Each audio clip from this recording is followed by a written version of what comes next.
정확하게 얘기하면 이건 아니죠. 이하 가족 여러분 안녕하십니까. 이가혁 라이브 이가혁입니다. 정청래 민주당 대표가 김부겸 전 총리를 만나 대구시장 출마를 거듭 요청했습니다. 김 전 총리는 피하긴 힘들겠다 하면서 사실상 출마를 수용했습니다. 오늘 나온 전국 지표조사 대구 경북에선 민주당과 국민의힘 정당 지지율이 오차 범위 내 접전을 보였습니다. 잠시 후 짚어보겠습니다. 오늘 공개된 공직자 재산 변동 사항에서 이재명 대통령은 49억 원을 신고한 걸로 나타났습니다. 청와대 비서관 중에선 테슬라와 삼성전자 주가 상승 영향으로 수십억 원 자산이 늘어난 경우도 있었습니다. 잠시 후 짚어보겠습니다. 더 인터뷰에선 박주민 민주당 서울시장 경선 후보 만나보겠습니다. 그럼 오늘 함께할 여야 해설위원 소개해드리고 백다 앵커의 브리핑으로 첫 번째 이슈 보겠습니다.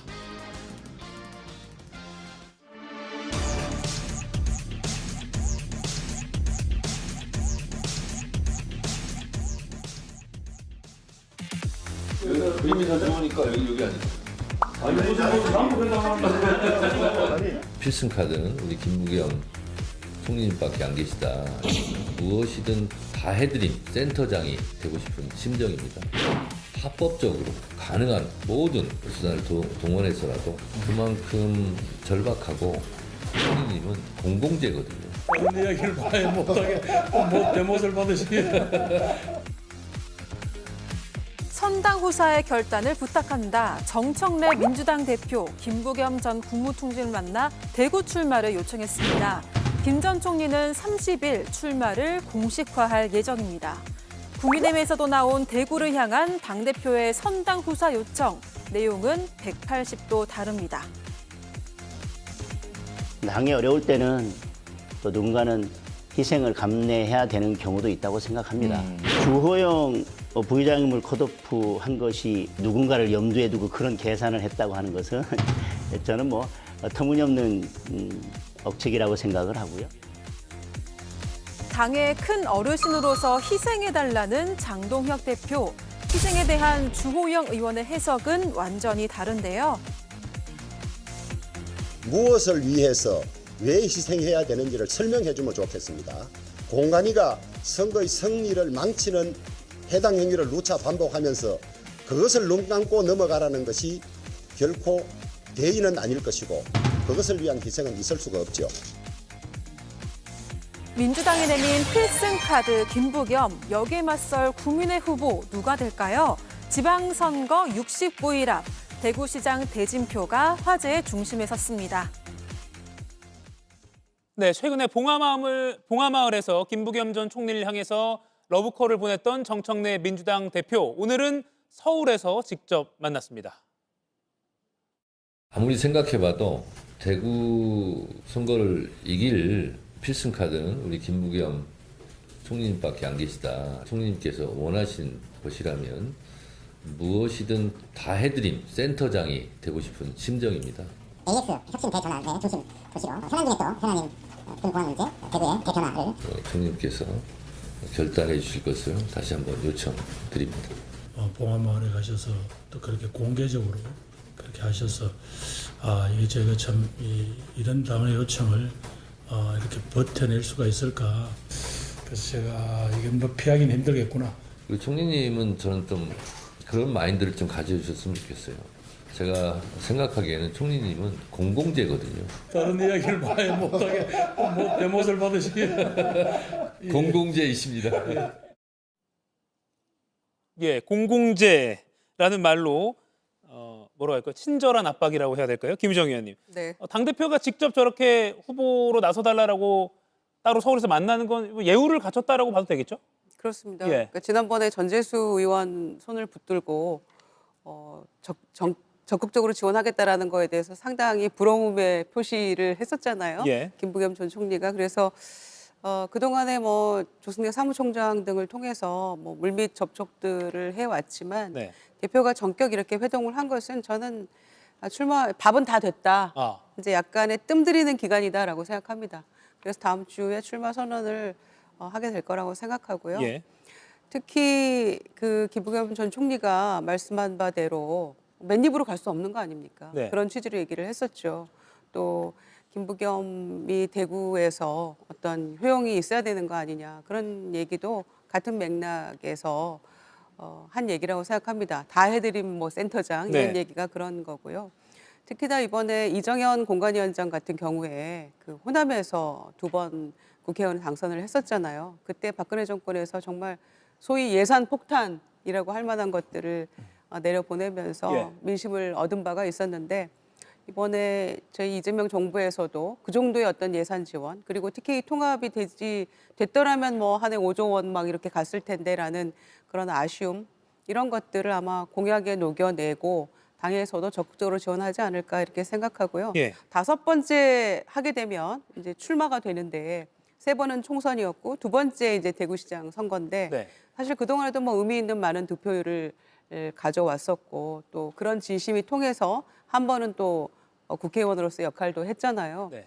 그렇기 때문에 이번에 아마 대구시장 후보로서 출마를 하게 된다면 그 다른 지역에까지 미치는 어떤 선거에서 파급 효과가 상당히 클 거라고 보기 때문에 결심을 30날 해주신다면 아마 민주당의 어떤 지방선거에도 상당한 호재로 전반적인 선거 분위기를 끌어올릴 수 있는 좋은 기회가 될 것 같습니다.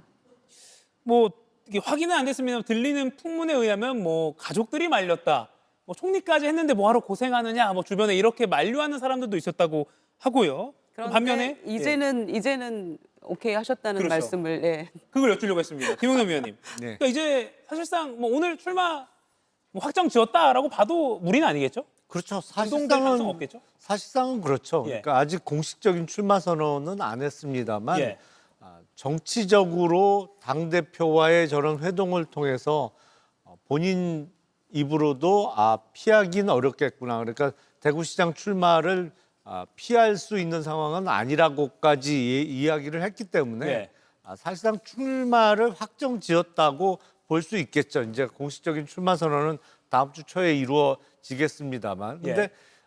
김부겸 전 총리로서는 사실상 저런 당대표와의 회동 내지는 그 회동이 이루어지기 전에 대구에서 김부겸이 출마할 수 있는 좀 명분을 만들어 달라는 취지로 얘기를 했잖아요. 예. 뭐 딴 게 뭐 있겠습니까? 이제 그 집권 여당의 후보로서 대구 발전을 위한 전폭적인 지원, 뭐 예산 지원 그리고 지금 이번에 통과가 불발됐습니다만 대구 경북 통합 법안이 통과되는 거를 전제로 해서 내지는 당 대표인 정청래 대표로부터 지방선거가 치러지고 나서 열리는 첫 국회 회기에 통합 법안을 반드시 통과시키겠다는 어떤 약속을 받아내는 거 자체가 어떤 면에서는 대구 지역에서 명함 돌리는 것보다 더 확실한 선거운동이 될 수 있겠죠. 그래서 예.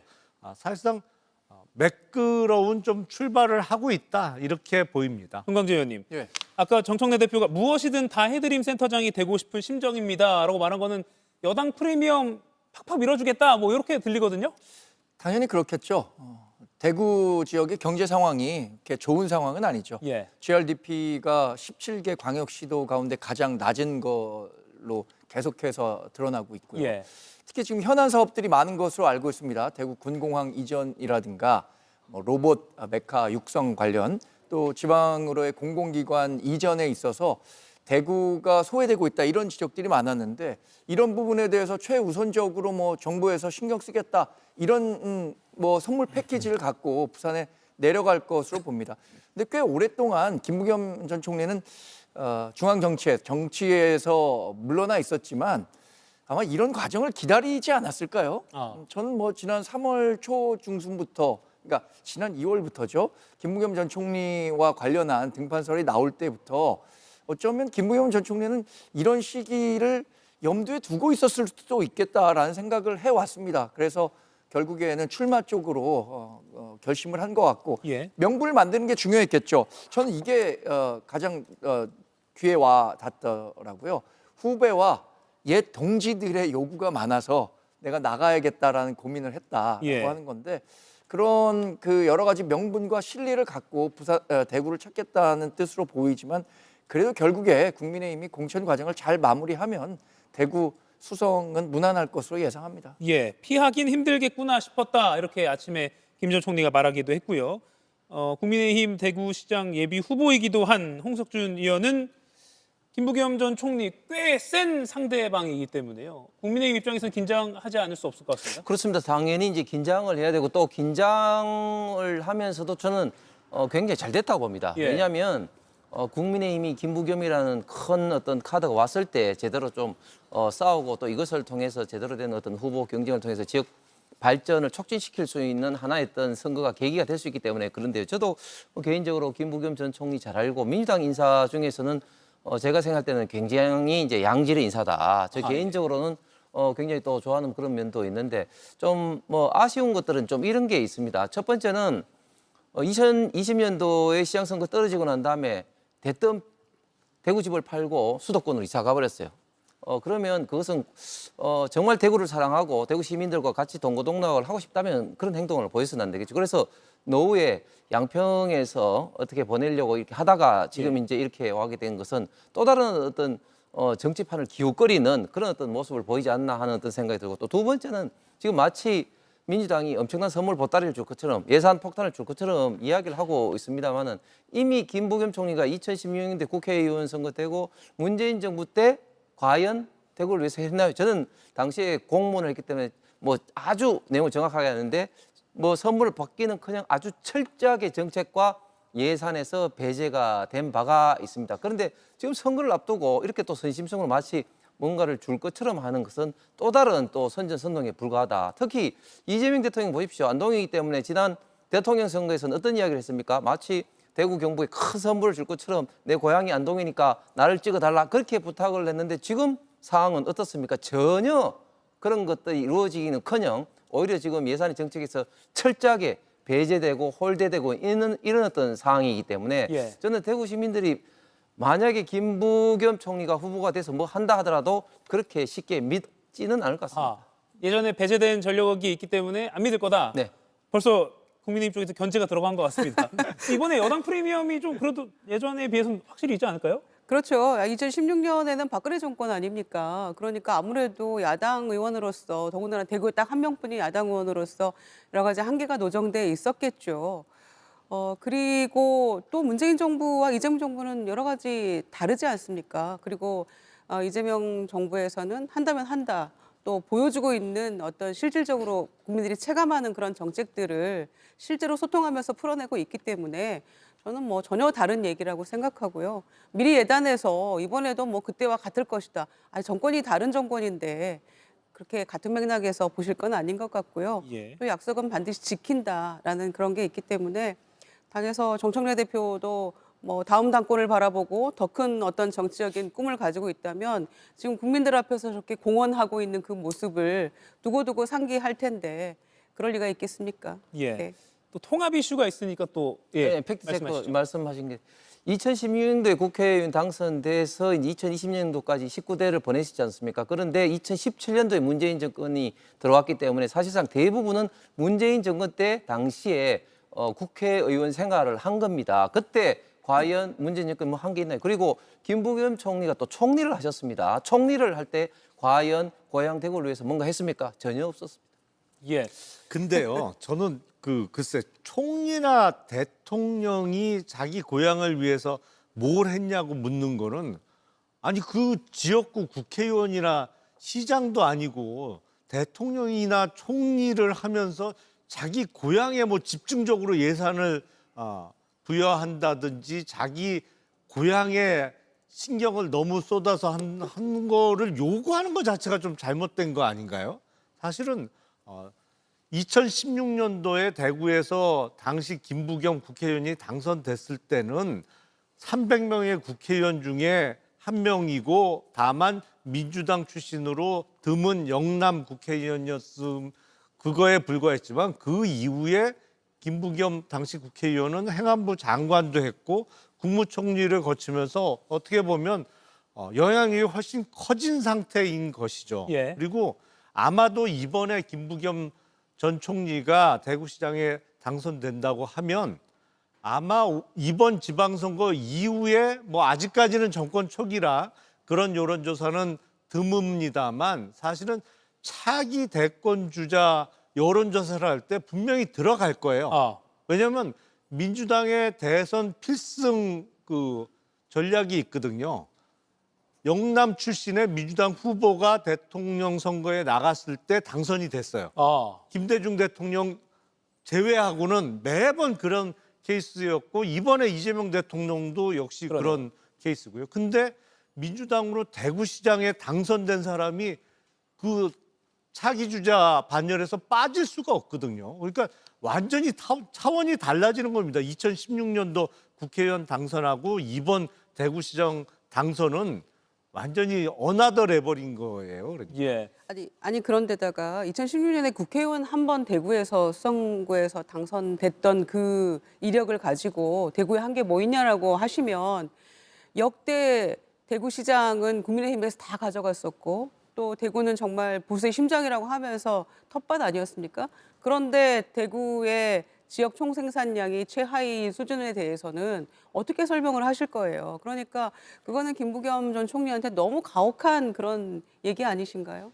그런데 그래서 드리는 말이 이런 겁니다. 김부겸 전 총리가 대구시장이 된다고 하더라도 중앙정부에서 새로운 예산을 끌어온다거나 아니면 정책적인 중앙정부의 지원을 대폭 늘린다거나 그것도 어려울 거라는 말씀이죠. 과거에도 그랬던 것처럼 지금도 새로 그분이 대구시장이 된다고 하더라도 과연 얼마나 자신의 개인기를 통해서 대구의 성장 동력을 회복시킬 수 있을 것인가. 그것에 대해서도 의문을 제기하는 겁니다. 아니 일단 시켜줘 보시고 기대해 보세요. 뭐든 다 해드린대잖아요. 이 김부겸 전 총리의 출마 사실상 확정 소식으로 이렇게 치열하게 또 토론이 될 정도로 아무튼 대구 지역에는 어떤 새로운 바람 정도로는 충분히 의미가 있을 것 같은데요. 그 반대편 국민의힘 대구시장 예비 경선에서 컷오프된 주호영 의원도 오늘 새로운 소식이 있습니다. 어제 가처분 신청하겠다 예고를 했고요. 여기에 대해서 어제 오후에 장동혁 국민의힘 대표가 일단 이렇게 말했습니다. 들어보시죠. 주호영 부의장님은 우리 당의 가장 큰 어르신 중에 한 분이십니다. 늘 선당 후사의 자세로 당을 이끌어 오셨습니다. 당이 어려울 때는 또 누군가는 희생을 감내해야 되는 경우도 있다고 생각합니다. 이번에도 당을 위한 결정을 해 주시리라고 그렇게 생각합니다. 예, 선당 후사가 여기도 나왔네요. 그리고 예고한 대로 주호영 의원은 오늘 법원에 컷오프 결정 효력을 정지해달라고 가처분 신청서를 냈습니다. 그리고 방금 들으셨던 장동혁 대표의 어제 발언에 대해서 이렇게 답했습니다. 무엇을 위해서 왜 희생해야 되는지를 설명해 주면 좋겠습니다. 잘못된 공천을 침묵하는 것이 희생이 아니라고 생각합니다. 가처분이 받아들여지면 저를 공천에서 컷오프한 결정은 잘못된 것이라는 결정이니까 거기에 대해서 당이 어떻게 반응할지 보겠습니다. 모든 경우의 수에 대해서 다 준비하고 있다. 예, 김영남 의원님, 법원이 내일 신문을 한다고 하고요. 결론은 좀 빨리 내겠다는 의지 같기도 한데 어떻게 될까요? 받아들여질까요? 상당히 신속하게 기일을 잡았어요. 보통 이제 가처분이라는 게 본안 소송보다는 신속성이 요구되는 사안이 대부분이기 때문에 훨씬 본안 소송 재판 날짜 잡는 것보다는 빨리 잡는 게 통상의 예이기는 합니다만 이게 보면 오늘 내고 내일 잡힌 거잖아요. 엄청나게 빨리 잡았고 아마 결론도 다른 가처분 사건보다 더 신속하게 결론을 내줄 가능성이 많아 보입니다. 근데 당에서 일어난 일에 대해서는 종종 징계 처분과 관련해서는 가처분이 받아들여진 경우가 있어요. 그것도 아주 드문 예인데 최근에는 국민의힘에서 이루어진 징계와 관련해서는 연거푸 인용이 됐죠. 그래서 이번 공천과 관련해서는 가처분이 인용되는 걸 한 번도 제가 보지 못했는데 컷오프 결정과 관련해서 가처분 인용이 만약에 된다면 이게 제가 알기로는 첫 사례가 될 것 같아요. 가처분이 인용되는. 근데 그렇게 되면 당내 경선에 참여하는 거로 바뀌겠죠. 주호영 의원이. 홍석천 의원님. 모든 경우의 수를 고려하겠다고 하거든요. 주호영 의원이. 어떻게 보세요? 글쎄 뭐 지금은 모든 경우의 수를 고려하겠다고 하시지만 그러나 제가 볼 때는 뭐 무소속이라든지 출마하기는 쉽지 않을 것 같습니다. 왜냐하면 무소속으로 출마하는 순간 가처분의 어떤 자격이 없기 때문에 그래서 뭐 무소속 출마를 했으면은 이미 이 사법적인 이런 어떤 구제 절차 이전에 탈당이라든지 이런 어떤 조치를 취했을 것 같은데 그런 것 봐서는 상당히 뭐 모든 어떤 경우의 수보다는 좀 탈당을 하지 않을 가능성이 굉장히 높다 이렇게 예. 좀 생각이 들고 저도 뭐 김영남 의원 말씀처럼 이 가처분에 대해서 법은 아마 받아들이지 않을 겁니다. 왜냐하면 정당의 기본적인 어떤 자율성 중에서 가장 중요한 게 결국은 이제 정당의 어떤 이념을 정하는 것과 더불어서 이런 어떤 공천인데 이 공천은 아주 고도의 어떤 정부적 판단으로 되기 때문에 이것이 옳다 그러다 이 판단하기는 굉장히 좀 어려운 어떤 상황이죠. 그런 식으로 따지면 이제 앞으로 뭐 총선이라든 지방선거 모든 공천할 때마다 끈끈이 공천 탈락자들, 경선 탈락자들이 이런 어떤 문제 제기를 하면 예. 사법부가 이걸 어떻게 감당을 하겠습니까? 그래서 저는 그런 면에서 사법부가 법을 받아들이지 않을 가능성이 굉장히 높다고 보는데 그런 면에서 이런 부분에 대해서 잘 알고 계시는 주호영 의원이 굳이 이렇게까지 또 사법적인 문제까지 계속 끌고 가는 것이 당의 최고 어른으로서 국회 부의장 육선 국회의원으로서 맞는가? 계속해서 이 문제를 끌고 가는 것 자체가 지방선거를 앞둔 어떤 당에는 굉장히 좀 곤혹스러운 입장인데 그런 면에서 네. 대단히 좀 아쉽게 생각합니다. 아마 인용이 되면 경선에 다시 참여하는 것일 테고 기각이 되면 이제 그때 가서 탈당을 할 것인가 안 할 것인가 더 많이 언론의 관심이 모아질 텐데 또 주한 연대설, 주호영 한동훈 연대설 지난 시간에 김영남 의원이 철진한 이야기라고 했지만 어제 한 전 대표가 이미 우리는 보수 재건이라는 측면에서는 연대하고 있다라는 취지로 말해서요. 그런데 주호영 의원은 오늘 기자회견 끝나고는 내 코가 석자라면서 조금 거리를 두는 느낌이기도 했습니다. 정광재 의원님. 네. 철진한 이야기일까요? 아니면 아직은 살아있는 이야기일까요? 뭐 저도 그때 약간 철진한 이야기라고 생각한다고 말씀드렸었는데 예. 어제 한동훈 전 대표가 얘기한 건 정말 넓은 의미의 연대였다고 생각합니다. 그러니까 지금 장동혁 대표가 당을 이끌고 있는 방향에 대해서 주호영 의원이 지난 한 4분기부터는 굉장히 강도 높게 비판을 했거든요. 그게 대구시장 선거를 앞두고 전략적으로 그런 얘기를 했는지는 모르겠습니다만 장동혁 대표의 정당 운영 방향 또 윤석열 전 대통령에 대한 평가, 계엄에 대한 평가에서도 지금의 당 주류와는 상당히 반대되는 이야기를 했었던 거죠. 그것이 한동훈 전 대표가 줄곧 얘기해 왔었던 것과 궤를 같이 했었기 때문에 그런 의미에서 연대가 이루어지고 있다고 한 것이고 어디 그 선거 유세차에 같이 올라가서 선 들어주면서 예. 구호를 외치거나 꼭 그게 연대는 아니라고 본 것이라고 생각합니다. 근데 이 주한 연대라는 게 성사되려면 적어도 대구에서 성사되려면 예. 주호영 의원이 무소속으로 출마를 하고 그 지역에 보궐선거가 있고 거기에 한동훈 전 대표가 출마한다. 이런 다양한 전제 조건들이 충족돼야 하는데 지금으로선 그 모든 전제 조건이 충족되기가 쉽지 않다고 보기 때문에 예. 협의의 의미의 어떤 그 대구에서의 그 주한 연대 이건 좀 어렵지 않겠나라고 판단하고 있는 거죠. 예, 따질 게 많죠. 그러니까 주호영 의원이 탈당을 해서 출마를 하느냐, 거기에 수성 가배금 또 한동훈 전 대표가 들어가느냐 여러 가지라서 질문 바꿔보면 국민의힘 후보와 주호영 무소속 후보, 김부겸 민주당 후보 이렇게 3자로 치러질 가능성도 있다고 보세요? 별로 없을 것 별로 같습니다. 없다. 예, 지난 시간에 말씀드린 것처럼 무소속으로 출마할 생각이 있다면 가처분 신청하지 말고 저는 곧바로 나가서 탈당해서 출마 선언을 하는 게 맞다고 생각합니다. 예. 특히 이제 2016년에도 똑같이 가처분 신청을 해서 일부 인용이 됐다 그래요. 그때는 이제 무소속으로 출마를 해서 됐는데 국회의원 선거를 그렇게 나가는 것과 대구시장은 저는 뭐 사이즈 자체가 다르기 때문에 가능성이 매우 희박하다. 승산이 없는 싸움이 될 것이다라고 생각해서 예. 육선의 조호영 부의장이 아마 그런 거는 누구보다도 아마 잘 파악하고 있지 않을까요? 아마 대구 민심도 국민의힘의 그 누구보다도 먼저 읽고 여러 가지 쓴소리를 지속적으로 해왔었기 때문에 아마 본인 스스로는 명분이 있을지 몰라도 저는 이 굴욕을 잠깐 견디는 게 맞다 이렇게 예. 생각하고요.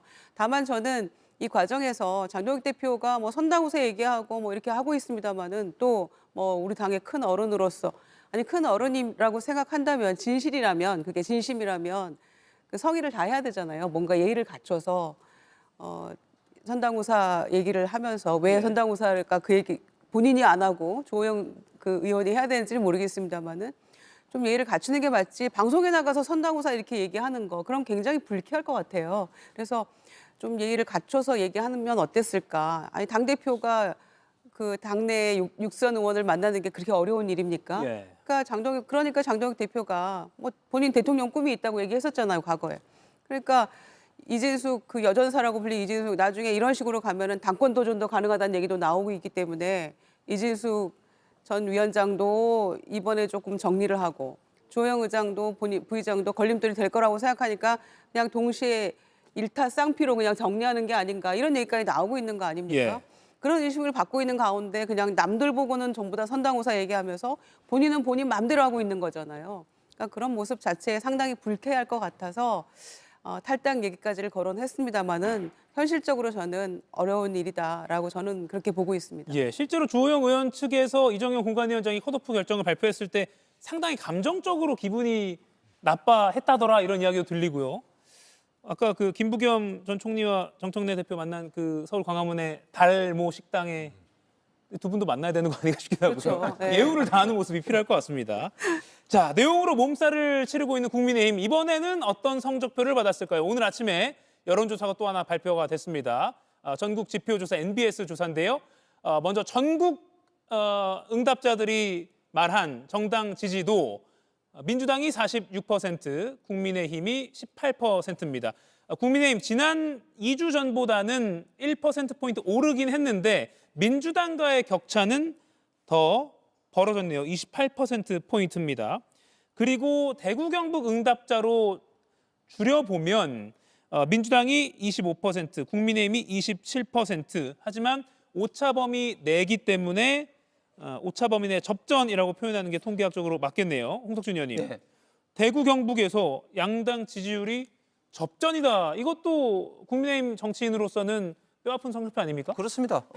사실 보통 때 같으면 도저히 있을 수 없는 일이죠. 그런데 이렇게 된 배경은 뭐 일단 조사 방법에 있어서 일단은 이 MBS 같은 경우는 전통적으로 이제 전화 면접원의 어떤 조사기 때문에 상대적으로 ALS보다는 이제 국민의힘 지지율이 좀 낮는 게 또 통계적으로 계속해서 있어 왔고 특히 조사 시기가 최근에 국민의힘 전반적인 지지도도 좋지는 않지만 특히 최근에는 공천 둘러싼 여러 가지 좀 잡음이라든지 반발이라든지 이런 것 때문에 더더욱 좀 좋지 않은 그런 결과가 초래된 것 같습니다. 그다음에 사실 제 주변에 물어봐도 요즘은 이제 정치 이야기도 하기 싫다. 특히 정치 관련된 여론조사 관련해서 받기도 싫다. 이렇게 이야기하신 분들이 굉장히 많습니다. 그래서 일명 그런 어떤 분들을 좀 샤이 보수라고 하긴 하는데 그만큼 국민의힘 특히 전통 그 우파 보수의 본산에서는 대구 경북에 있는 많은 분들 같은 경우는 이런 식으로 샤이 보수화되는 분들이 굉장히 많은 것 같습니다. 그렇기 때문에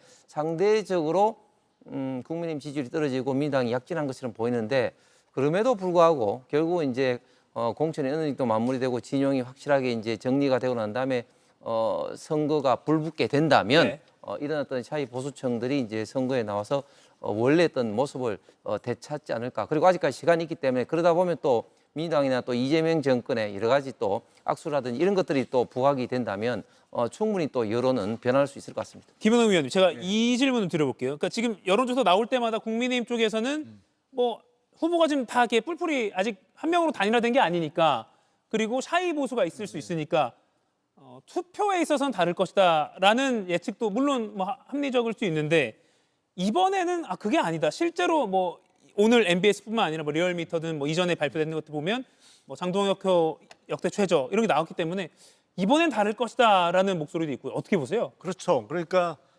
국민의힘은 그런 주장들을 많이 하죠. 전압 면접원 조사 방식에서는 우리가 많이 뒤처지는데 ARS 방식으로 할 때는 안 그렇다. 근데 최근에 나온 여론조사 보면 ARS 방식에서도 많이 뒤처지게 나오고 있어요. 양상 자체가. 그리고 항상 선거 전에 선거에 불리해 보이는 측이 주장하는 게 자신들에게는 여론조사에 안 잡히는 샤이한 지지층이 있다. 근데 그 사람들이 실제 투표장에는 나갈 거기 때문에 투표에서는 우리가 이긴다는 주장을 뭐 매번 했었어요. 근데 샤이 지지층을 주장한 측이 제가 선거 이기는 거를 못 봤습니다. 그리고 그 이유를 한번 따져봐야 돼요. 샤이하다는 건 부끄러워한다는 얘기잖아요. 그 지지층이 왜 샤이해졌겠어요?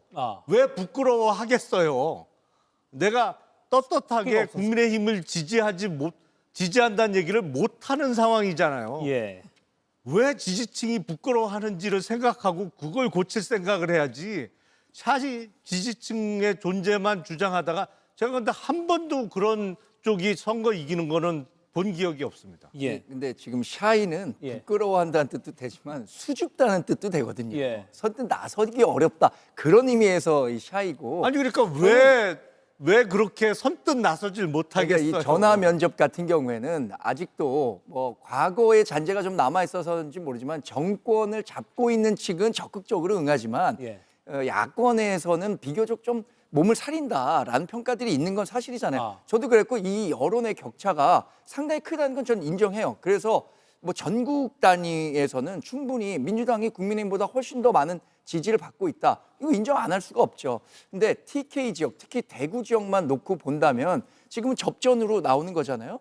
그리고 실제로 투표장에 갔었을 때 대구 시민들이 과연 내가 국민의힘이 요새 마음에 안 들지만 그래도 국민의힘이 대구시장마저 자리를 내줘야 하는 상황인가? 라고 생각했을 때는 다른 전략적 선택을 할 가능성이 크다고 보기 때문에 지금 상황에서는 뭐 김부겸 전 총리가 양자 대결에서 다 이기는 걸로 나오잖아요. 그것에 대한 긴장감 국민의힘도 갖고 있습니다만 앞서 말씀드린 것처럼 국민의힘이 한 명의 후보로 잘 공천을 마무리하고 가상 1대1 대결이나 아니면 실제 6.3 지방선거 결과가 나오게 되면 지금 여론조사와는 다른 결과가 나올 것이라고 저는 120% 확신합니다. 120% 확신합니다. 아니 물론 실제 투표 결과는 뭐 이른바 지지층 결집이 이루어져서 그 전까지 이루어졌던 여론조사 결과는 다른 결과가 나올 가능성도 있겠죠. 근데 예를 들어서 지금 광주 선거 관련한 여론조사가 국민의힘 후보하고 민주당 후보가 막 접전이야. 그런 상황이면 민주당이 발칵 뒤집어질 거 아니에요. 그리고 그거는 정말 어마어마한 일이죠. 근데 국민의힘 쪽에 지금 그런 일이 생겼어요. 여론조사상 어쨌든 적어도 박빙 내지는 민주당 우세로 나오는 여론조사가 연이어 발표되고 있는데 하던 대로 한단 말이죠. 문제는 뒤집어졌어요. 장동혁 대표나 뭐 이 지도부가 이정현 공관위원장을 비롯해서 주요 인사들이 그냥 본인 하고 싶은 대로 여전히 하고 있어요. 그러니까 이 상황이 더 황당한 거죠. 지금 권영진 의원, 대구시장 출신이죠. 이렇게 말했습니다. 인위적인 컷오프로 대구 시민의 자존심을 짓밟았다. 이정현 공관위원장, 대구 시민들에게 사과해야 한다라고 다른 의원도 아니고 대구시장을 지내기도 한 권 의원이 말을 했습니다. 또 그러니까 그 지역 국회의원이 이렇게 말했다는 것은 민심을 대변하는 것이고 또 정치적으로 필요하니까 내는 목소리인 거잖아요. 그러니까 보통 때 TK 정서와는 확실히 조금 더 회초리를 드는 시민들의 정서가 많지 않을까 싶기도 하고요. 실제로 그렇게 느끼고 있습니다. 공천 관리가 제대로 되지 않았다고 느끼는 대구 시민들이 꽤 많은 거예요. 그리고 지금 뭐 전반적인 정서는 그거 아닙니까? 아니 가뜩이나 국민의힘이 하나로 뭉쳐서 이재명 대통령 또는 민주당의 일방적인 국정 운영에 브레이크를 걸어도 모자랄 판에 왜 우리끼리 싸워갖고 이런 식으로 이 당력을 낭비하고 있느냐. 그러니까 그런 부분 좀 개선해라라고 했는데 오히려 공천 관리를 하겠다고 온 분이 당 분열을 더 가속시키고 있으니까 여기에서 오는 피로감, 국민의힘에 대한 실망감 더 커질 수밖에 없는 거죠. 그리고 이 위원장은 일부러 흔든 것이라고 어제 말하기도 했고요. 이정현 위원장이 사과하면 민심이 돌아올까요? 대구 경북이요? 늦지 않았을까요? 늦었다. 이미 두 사람은 컷오프가 된 상태 아닙니까? 그러니까 이기기 위해서 일부러 흔들었다라고 얘기를 하는데 저는 그 말이 더 황당했거든요. 그러니까 꾀를 내도 죽을 게만 내는구나 이런 생각이 드는데 이게 어떻게 이기는 그 전략이 될 수 있을까요? 더군다나 그 영남일보 여론조사 보면은 뭐 각 후보군에서 다 김부겸 전 총리가 상당히 우세합니다만 대부분 그 지금 현재 후보로 거론되는 분들보다 한 47% 이상을 다 획득을 해요. 그러니까 47대 몇, 51대 몇 이런 식인데 주호영 그 의원만 45대 38이에요. 그러면은 중도 확장력이 주호영 의원이 있다는 얘기 아닙니까? 다른 후보들은 전부 다 40일 이상의 어떤 득표율을 김부겸 전 총리가 가져온단 말이에요. 그런데 이런 후보를 컷오프 시켰다는 게 대구 시민들이 상당한 모욕이고 대구의 민심을 제대로 읽고 있는 게 맞느냐, 국민의힘이 이런 얘기가 나올 수밖에 없다고 생각하고요. 그래서 인위적인 컷오프로 대구 시민의 자존심 짓밟았다라는 말이 나올 수밖에 없는 것이고, 권영진 의원 같은 경우에는 과거 서울에서 지역구를 가지고 의원을 하다가 대구시장 2번 당선된 분이잖아요. 그러니까 서울에서 선거운동 하는 것처럼 대구 가서 했더니 처음에 꼴찌였단 말이에요. 되더라. 그러니까 대구 민심을 누구보다도 아주 정확하게 읽고 있는 분인데 지금 이정현 공관위가 다 망쳤다 이거죠. 그러니까 애초에 지금 출마자들 모두를 경선에 붙였다면 이런 일도 없었을 거 아니겠어요? 저희가 보기엔 그렇습니다. 지금 민주당은 웬만하면 컷오프 없는, 결정적인 하자가 없는 한 다 경선 붙여주잖아요. 예. 그러니까 대구도 그런 방식으로 했다면은 아마 지금처럼 잡음이 없었을 텐데 그냥 인위적으로 컷오프 시켜놓고 더 큰일 하세요, 국회 가세요 이렇게 해놓고 이거를 이기는 전략이라고 하니까 권영진 의원 시각에서는 얼마나 황당하겠습니까? 그러니까 이런 얘기가 나올 수밖에 없는 거죠.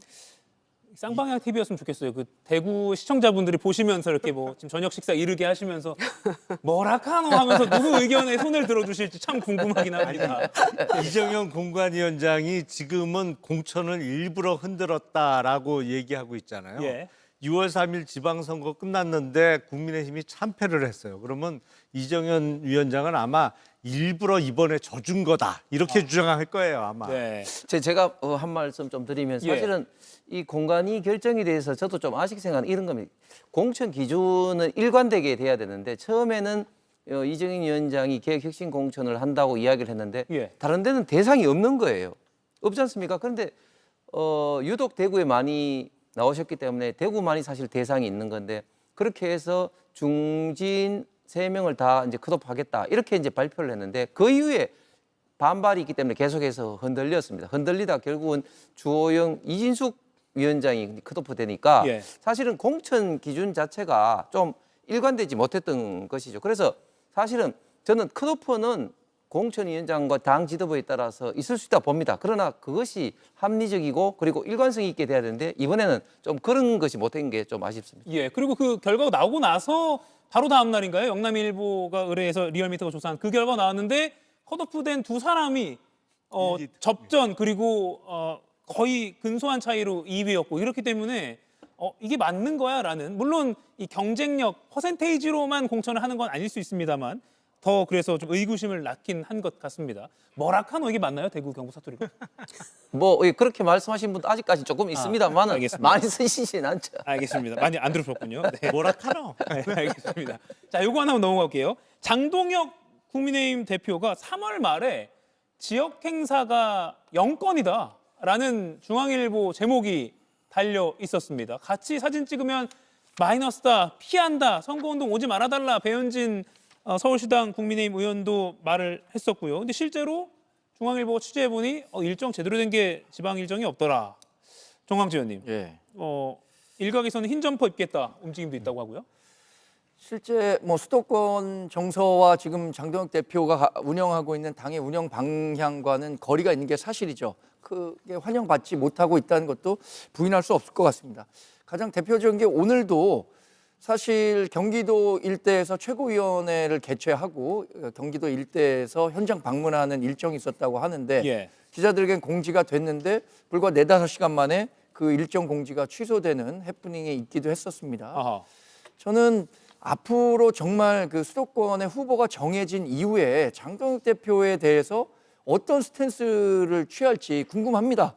2018년에 실제로 홍준표 당시 당대표에 대해서 굳이 오실 필요 없다 이렇게 회피했다는 거 아니에요? 그런 장면이 재현되지 않을 가능성 없다고 봐요. 실제로 장동혁 대표가 지금처럼 그러니까 윤석열 전 대통령과의 관계라든가 아니면 중도 진영으로의 확장이라든가 여기에 대해서 조금 더 전향적인 입장을 내지 않는다면 수도권에서 격전을 벌이고 있는 후보들이 굳이 장동혁 후보 와서 좀 도와달라라는 얘기 쉽게 할 것 같진 않습니다. 예. 와, 이 대구 이야기로만 이렇게 풍성한 토론을 했습니다. 빨리 두 번째 이슈로 넘어가 보도록 하겠습니다. 백다 앵커가 브리핑으로 전해드리겠습니다. 재산 공개 대상자 1,903명 중에서 76.1%인 1,449명의 재산이 증가하였고 23.9%인 454명의 재산이 감소하였습니다. 고위공직자 1,900여 명의 평균 재산 약 21억 원으로 조사됐습니다. 4명 중에 3명의 재산이 증가했는데요. 그 배경으로는 주식 상승이 꼽힙니다. 다주택자 청와대 참모진은 몇 명인가? 이것도 관심이었습니다. 연일 이 대통령이 부동산 정책에 강력한 드라이브를 걸었기 때문인데요. 부동산 주택 정책을 하는 담당자들이 다주택자들이 맞느냐 이런 생각 좀 갖고 계셨던 것 같고요. 청와대 비서관급 이상 참모 47명 중 다주택자는 10명. 오늘 이 대통령은 중동 상황 여파 대응을 위한 비상경제점검회의를 주재했습니다. 전기 사용과 관련해서는 좀 특별한 말씀을 드려야 될 것 같습니다. 전기요금은 웬만하면 지금 변경하지 않고 유지하려고 합니다. 우리 국민 여러분께서 절약할 수 있도록 특별히 좀 협조를 해주시길 당부드립니다.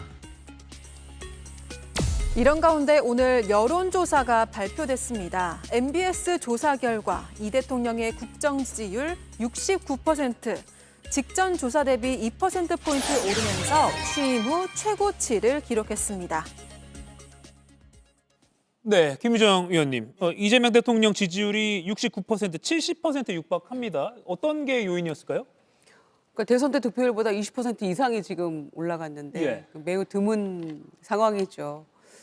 저는 무엇보다도 이제 뭐 국무회의를 국민에게 생중계 공개한다거나 이러면서 정부가 어떻게 돌아가는지를 알게 하는 것, 국무회의를 지켜보는 게 참 재밌다 이런 말씀하시는 어르신들도 많으시더라고요. 예. 이제 그런 것들이 일단 정부와 국민 간의 어떤 신뢰관계를 형성하는 데 많이 도움이 됐다고 생각하고요. 특히 지금 뭐 고물가 고환율, 뭐 기름값 올라가고 이런 여파가 상당하잖아요.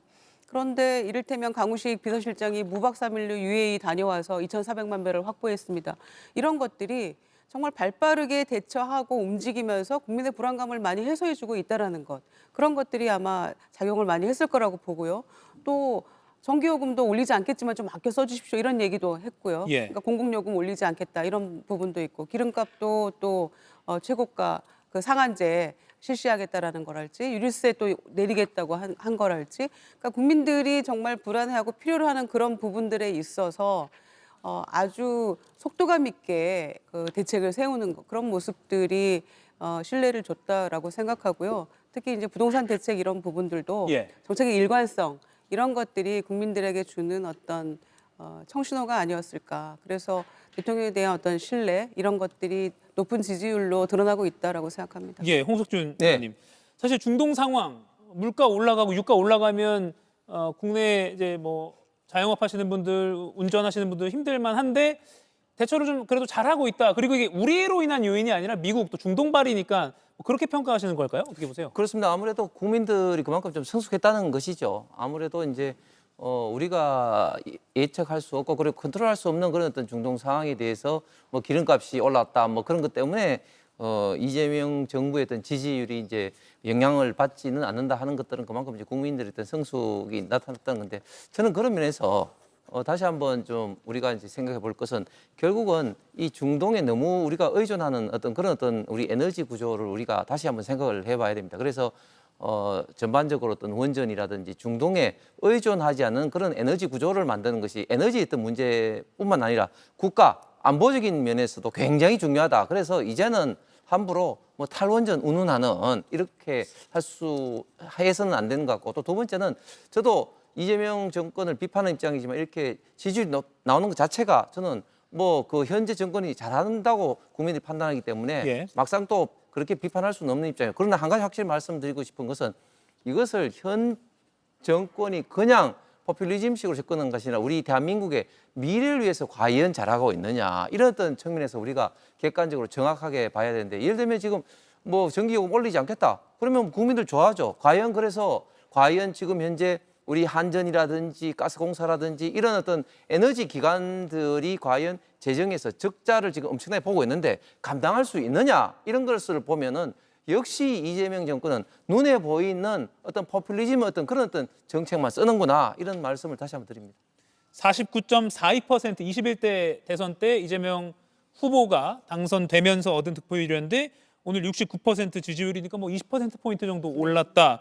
또 유의미한 것 같습니다. 물론 국민의힘에서는 또 지적하실 부분이 있겠지만요.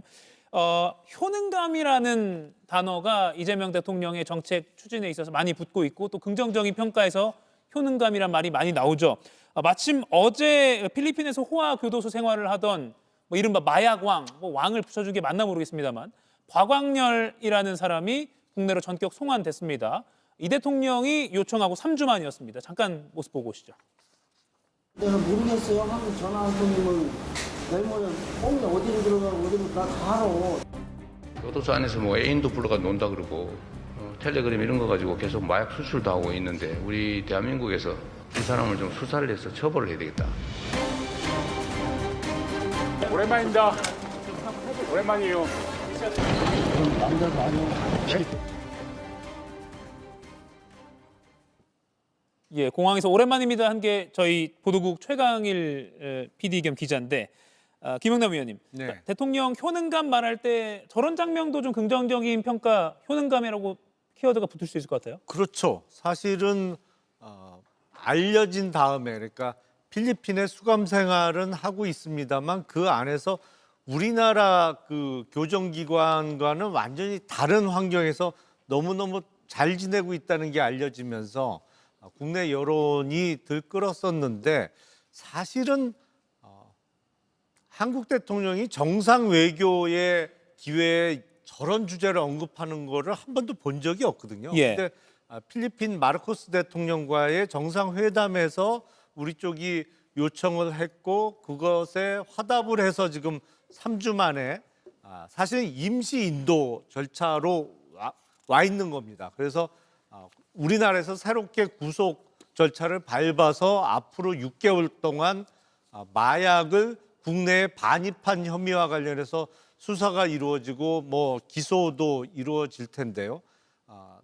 원래대로 하면 신병에 대한 우선권은 필리핀이 갖고 있는 거예요. 예.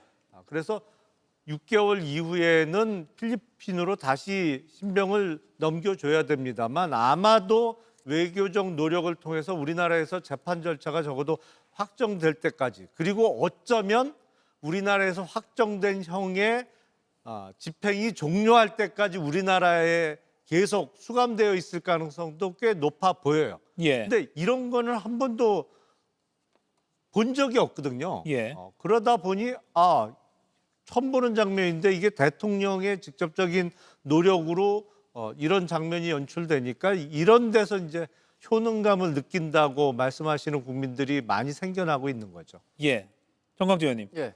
이거 뭐 다른 이야기이긴 합니다만 또 기자 출신이시니까 네. JTBC 취재진 향해서 넌 남자도 아니야라고 했거든요. 이거 어떻게 보셨어요? 전 사실 이 사건 굉장히 관심 있게 봤었습니다. 예. 2023년에 JTBC가 악인 취재기라고 했고 지금 언급했었던 최강일 기자가 직접 현지에 가서 박광렬 씨를 인터뷰하고 그것이 보도되는 것을 계기로 해서 박광렬 씨가 최 기자에 대해서 신변 위협까지 가했던 것 아니겠습니까? 예. 그런 측면에서 JTBC 최강일 기자를 비롯해서 이렇게 이런 사실이 대중들에게 잘 알려질 수 있도록 노력한 취재진에게 우선 치하의 말을 드리고 대통령 잘했다는 일에 대해서는 잘했다고 말씀드릴 수밖에 없을 것 같습니다. 대통령이 직접 얘기를 함으로써 국민들이 왜 이 부분에 분노하냐면 이 박광렬 씨가 이런 나쁜 전례를 만듦으로 인해서 이런 식으로 또 따라하려고 했던 범죄자가 있다는 거예요. 자기가 필리핀 교도소에 수감하게 됐는데 박광렬이 있는 교도소에 가면 자기도 마약왕이 될 수 있다라고 해서 그 교도소에 보내달라는 보도까지 제가 보기도 했었는데 이런 사태를 근절시키기 위해서 우리가 적극적인 노력을 하는 것은 긍정적으로 평가할 만한 일이죠. 예, 저희 취재진을 칭찬해 주셔서 대표로 감사드립니다. 다시 저도 돌려드립니다. 대통령의 재산이 공개됐습니다. 전년 대비 약 18억 원이 증가했다고 하네요. 저작권 소득 그리고 ETF 투자 수익 이런 게 많이 오르는 데 기여를 했다라는 평가가 나옵니다. 김유정 의원님. 네. 18억 원 증가했어요. 좀 부럽긴 합니다.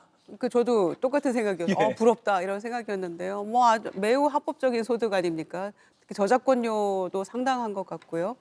그리고 ETF 투자했던 것도 대통령 후보 시절부터 매달 이렇게 하겠다라고 60개월 동안 그러니까 예. 당선되면 계속 임기 동안에 매달 적립식으로 이렇게 하겠다라는 그런 공약도 좀 지켜가고 있는 것 같고요. 또 주식 올라가니까 또 수익도 늘어나고 아마 의원들이나 지금 청와대 비서관 출신 중에서도 상당히 지금 주식으로 상당한 수익을 올린 분들도 꽤 있는 것 같아요. 예. 그래서 이거는 뭐 자연스러운 소득 상승이 아닌가 생각하는데 예. 부럽긴 합니다. 예, 방금 저희가 잠깐 띄워드렸는데 테슬라 주식 그리고 삼성전자 주식으로 대박난 참모들 이렇게 기사에 많이 소개가 됐더라고요. 뭐 이분들도 다른 위법한 걸 한 게 아니라 주식을 갖고 있었는데 대박이 나면서 돈을 많이 벌었다. 뭐 이런 보도도 많이 온라인에서 회자가 됐습니다. 홍석준 의원님. 네. 어떻게 보였습니까? 18억 원 증가했다는데. 예. 근데 저는 대통령이 이렇게 갑자기 재산을 증가하는 게 맞나? 특히 저서 판매로 15억 이상 했는데 예. 그럼 그만큼 어떻게 보면 좀 반강제적으로 사람들이 샀다는 거 아니겠습니까? 그래서 저는 이런 것들이 굉장히 좀 문제다. 특히 지금 주식 자꾸 운운하는데 예를 들면 일반적인 예를 들면 어떤 펀드라든지 이런 건 모르겠는데 개별 주식을 많이 갖고 있는 것은 어쨌든 그 개별 주식을 갖고 있는 것은 기업 경제 정책에 하는 데 있어서 그 본인이 갖고 있는 주식에 대해서 주가에 대해서 관심이 있을 수밖에 없는 상황 아니겠습니까? 그렇기 때문에 그 기업과의 어떤 개별적인 유상관계가 아니다 하더라도 정책에 결정에 영향을 미치게 된다면 저는 이게 굉장히 큰 문제라고 봅니다. 예, 경제 전문가 김명남 의원님. 아니 조금 황당하게 들렸는데 아니 우리나라 같은 대명천지에 누가 책을 강제로 사라고 할 수 있는 사람이 누가 있어요? 그리고 지금 인세를 많이 받은 그 책은 대통령 당선 전에 어떤 야당 후보로서 아니면 야당 대표로 있던 시절에 나온 결국 국민이 합니다라는 책에 인세가 많이 들어온 것인데 예. 워낙 많이 팔린 것 같아요. 제가 보면 대략 한 100만 부 정도는 팔린 것 같고 그만큼 이제 지지하는 국민들께서 책을 많이 구입해서 그렇다 보니까 저자 인세가 늘어난 부분이고 이재명 대통령은 개별 주식을 하지는 않죠. ETF를 샀는데 모르긴 몰라도 2배 이상은 불어났을 겁니다. 왜냐하면 그때 코스피 지수가 2,500 무렵에 이제 ETF를 구입하기 시작해서 지금 5,500선에서 형성되고 있으니까요. 근데 제가 정치인들하고 얘기를 하다 보면 예. 주식에 대해서 아니면 자본시장에 대해서 너무 몰라서 답답한 경우가 많은데 그래서 제가 되묻습니다 가끔. 아니 주식 투자 한 번도 안 해보셨어요? 그러면 자랑스럽게 나는 태어나서 주식 거래 한 번도 안 해봤다고 대답하시는 분들이 꽤 많은데 그러면 세상의 절반은 모르고 사신 겁니다. 여태까지. 예. 솔직하게 아까 말씀드립니다. 인세 이재명 대통령 책은 2025년 4월 15일 날 나왔으니까 후보 시절에 낸 책이네요. 팩트체크를 정확히 해주셨습니다. 제가 이재명 대통령 포트폴리오를 한번 연구해봤는데 예. 코덱스 200이라는 ETF하고 타이거 200이라는 ETF에 각각 2천만 원을 투자했어요. 예. 지난해 5월에 했는데 수익률이 2월 25일 기준으로 149%니까 2배 조금 넘은 거죠. 한 2.5배 정도 되는데 수익률은 지금은 좀 떨어졌을 것 같습니다. 근데 큰 돈을 투자한 건 아니에요, 사실. 각각 2천만 원씩 투자했고 나머지 코덱스 코스닥에는 월 100만 원씩 적립식으로 넣겠다고 했으니까 지금 재산이 증가한 거에서 주식 투자로 인해서 증가한 건 아주 미미하죠. 반면에 뭐가 많이 올랐느냐? 인세와 함께 분당에 갖고 있는 집값이 크게 오른 거예요. 근데 집값 오른 거에 대해서 이재명 대통령을 비롯해서 지금 집값 잡기 위해서 굉장히 노력하고 있는데 예. 역설적으로 집값이 올라서 이재명 대통령의 그 재산 보유가 크게 증가했다는 것은 아이러니한 일이죠. 지금 박주민 민주당 서울시장 경선 후보 인터뷰가 있어서요. 하나만 마지막으로 홍석준 의원께 질문 드릴게요. 먼저 저희가 오늘 또 공개된 재산 보니까 지자체장 지선을 앞두고 부동산 보유 현황도 공개가 됐는데 수도권에 집중된 모양새입니다. 그러니까 뭐 강원지사, 뭐 충북지사, 충남지사, 뭐 전북지사, 전남지사 다 뭐 여야 할 것 없이 수도권에 집중이 됐다. 이렇게 결과가 나왔고요. 또 예를 들어서 대구 같은 경우는 대구 국민의힘 예비 후보들 보니까 지역구인 대구에 집을 가진 후보가 적더라고요. 어떻게 보세요? 예, 저는 국회의원이라면 모르겠지만 지방자치단체장을 하시겠다고 하는 분들이 해당 지역이 아니라 해당 도시가 아니라 서울에 집이 있다? 이것은 대단히 부적합하다고 생각합니다. 왜냐하면 세 가지 이유인데요. 첫 번째는 집이 없으면 교통 문제라든지 교육 문제라든지 여러 가지 생활 문제에 대해서 그만큼 고민을 할 수가 없습니다. 예. 두 번째는 또 집이 있으면 어떤 걸 내는 거죠? 세금을 냅니다. 예를 들면 재산세라든지 종토세라든지 그런 세금을 내는데 그러면 예를 들어서 해당 자치단체장으로서 예를 들면 대구에 출마하시겠다는 분이 대구에 세금 내는 것이 아니라 서울에 세금을 내게 되는 꼴이 되니까 이것도 대단히 부적절하고 마지막으로는 결국은 임기를 마치게 되면은 집이 있는 곳으로 가서 시민이 되는 것인데 예를 들면 홍준표 시장 같은 경우도 이제 서울 시민이 되겠다고 해서 대구 시민들이 굉장히 큰 분노를 산 바가 있습니다. 왜냐하면 홍준표 시장이 또 송파에 집이 있기 때문에 그런 건데 그런 면에서 저는 자치단체장을 하겠다고 하는 분들이 여야를 떠나서 서울에 집이 있는 분들은 굉장히 곤란하다. 지방 어떤 민들, 해당 도시의 어떤 시민들에 대해서는 저는 예의가 아니다라고 생각합니다. 예. 재산 공개에 따라서 여러 가지 평가 또 기사도 많이 나오고 있습니다. 이렇게 살펴봤습니다. 오늘 대구 이야기를 길게 하느라고 토론이 좀 길어졌네요. 네 분과 토론 여기서 마무리하겠습니다. 고맙습니다.